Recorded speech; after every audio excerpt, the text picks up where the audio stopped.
और आज सबसे पहले बात करेंगे मिडिल ईस्ट में जारी जंग की, जिसको लेकर आज इस्लामाबाद में दूसरे दौर की वार्ता की जा रही है, जहां से आगे की दिशा और दशा तय होने जा रही है। और बात वहीं लेंसकार्ट के विरोध की भी करेंगे। यूपी से लेकर महाराष्ट्र तक और एमपी से लेकर छत्तीसगढ़ तक दिखाएंगे आपको हिंदुओं के आक्रोश की तस्वीरें भी। और इसके साथ ही बात करेंगे गर्मी के टॉर्चर की, जिसके चलते अब मध्य प्रदेश के 6 शहरों में वार्म नाइट का अलर्ट जारी कर दिया गया है। तो वहीं बात करेंगे विधायक जी के बिगड़े बोल की, जो अब अपने ही बयान पर सफाई देते नजर आ रहे हैं। और दिखाएंगे आपको उस रेस्टोरेंट की करतूत जहां वेज के नाम पर नॉनवेज परोस दिया गया।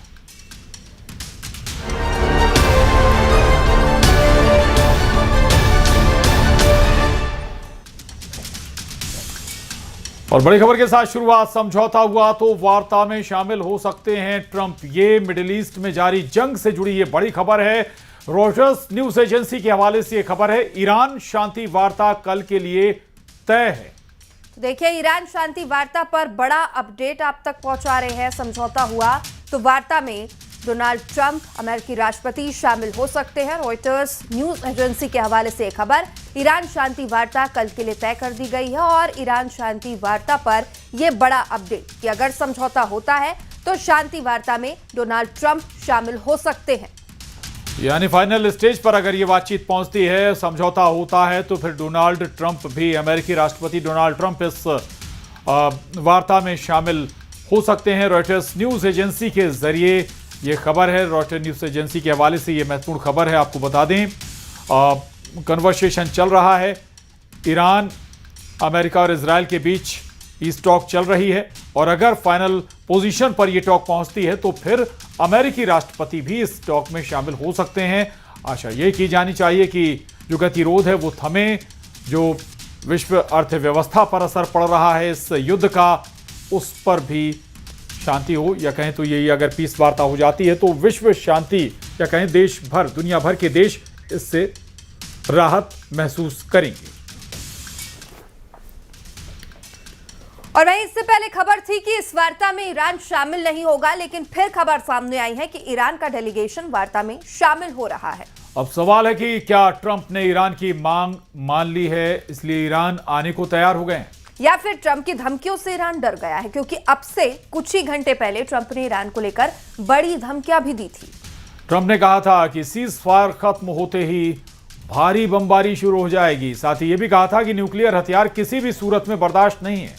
ईरान पर सख्त आर्थिक नाकेबंदी की चेतावनी दी थी। ईरान को रोज 4600 करोड़ का नुकसान होगा, यह भी कहा था। और कहा बिना ठोस समझौते के नाकेबंदी नहीं हटेगी। साथ ही यह भी कहा था ट्रंप ने कि युद्ध को बहुत बड़े अंतर से हम जीत रहे हैं।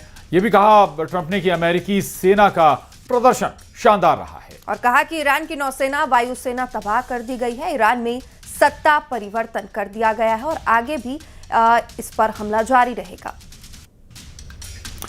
तो खुफिया सूत्रों के हवाले से एक और बड़ी खबर है, पाकिस्तान और ईरान के बीच बातचीत सीक्रेट रहे। बातचीत का जो तथ्य है, इसके लिए चीन ने खास सैटेलाइट फोन दिए हैं। और इसी तरह ईरान और पाकिस्तान के बीच कम्युनिकेशन चल रहा है कि चीन में इसे सैटेलाइट हॉटलाइन कहा जाता है, जिसका इस्तेमाल युद्ध के दौरान किया जाता है या फिर करीबी देशों के साथ बातचीत में इसे एक्टिव किया जाता है।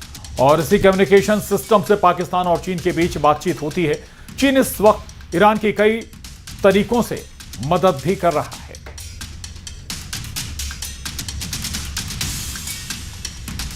तो जो इस वक्त टॉक चल रही है उसमें कुछ सिस्टम, कुछ मैकेनिज्म चीन के जरिए मुहैया कराए गए ताकि बातचीत डिस्क्लोज ना हो। तो अमेरिका और ईरान के बीच जारी तनातनी के बीच हॉर्मुज स्ट्रेट के सामने आई कुछ तस्वीरें हालात की गंभीरता को दिखाती हैं। ओमान के मुसंदम इलाके से रिकॉर्ड किए गए इस वीडियो में समंदर में बड़ी संख्या में जहाज नजर आ रहे हैं। रिपोर्ट के मुताबिक अमेरिका, इजराइल और ईरान के बीच युद्ध के चलते हॉर्मुज में शिपिंग बुरी तरह से प्रभावित हुई है। और स्ट्रेट से वैश्विक तेल और गैस सप्लाई होती है और ऐसे में यहां पर ट्रैफिक रुकने से अंतर्राष्ट्रीय सप्लाई चेन पर बड़ा असर पड़ सकता है।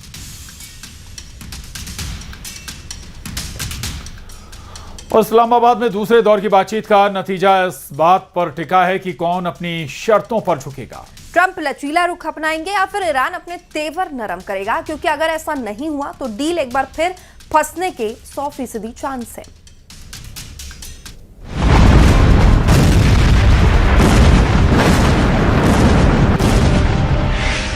डील, डायलॉग और डेडलाइन में फंसे अमेरिका ईरान सिर्फ अपना नहीं बल्कि पूरे पश्चिम एशिया का फ्यूचर तय करने वाले हैं, क्योंकि जंग भले ही ये दोनों लड़ रहे हों, लेकिन इसमें डायरेक्ट या इनडायरेक्ट तरीके से ये पूरी दुनिया को घसीट चुके हैं। इसलिए जब 2 हफ्तों का सीजफायर एक्सपायरी के करीब हो और फाइनल डील पर शर्तों के बादल मंडरा रहे हों, तो फिर ग्लोबल टेंशन का हाई होना भी लाजमी है। न अमेरिका ईरान की शर्तों के माया जाल में उलझना चाहता है और न ही ईरान अमेरिका के रचे चक्रव्यूह में फंसना चाहेगा, क्योंकि दोनों के अपने अपने टारगेट और अपनी अपनी रणनीति है। अमेरिका बिना वक्त गवाए तुरंत नतीजे चाह रहा है, जबकि ईरान की नजर फ्यूचर की फिक्र के साथ लॉन्ग टर्म सॉल्यूशन पर है। और यहीं पर पूरी बात फंसी है। अप्रोच और टारगेट का सीधा सीधा टकराव है। अमेरिका का टारगेट है कि हर हाल में ईरान का एटमी प्रोग्राम बंद किया जाए, जबकि ईरान के जहन में शासन की स्थिरता बनाए रखने को ही सबसे बड़ा लक्ष्य माना जा रहा है।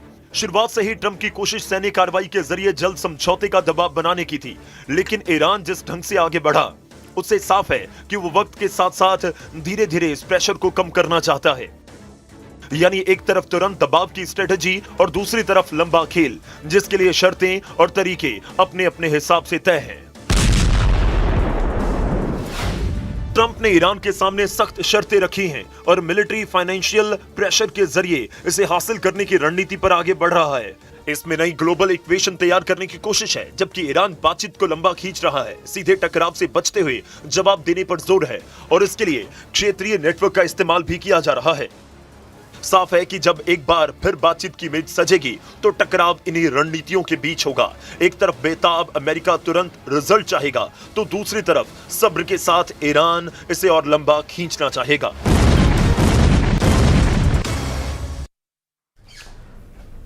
तो देश के अलग अलग हिस्सों में चश्मा बनाने वाली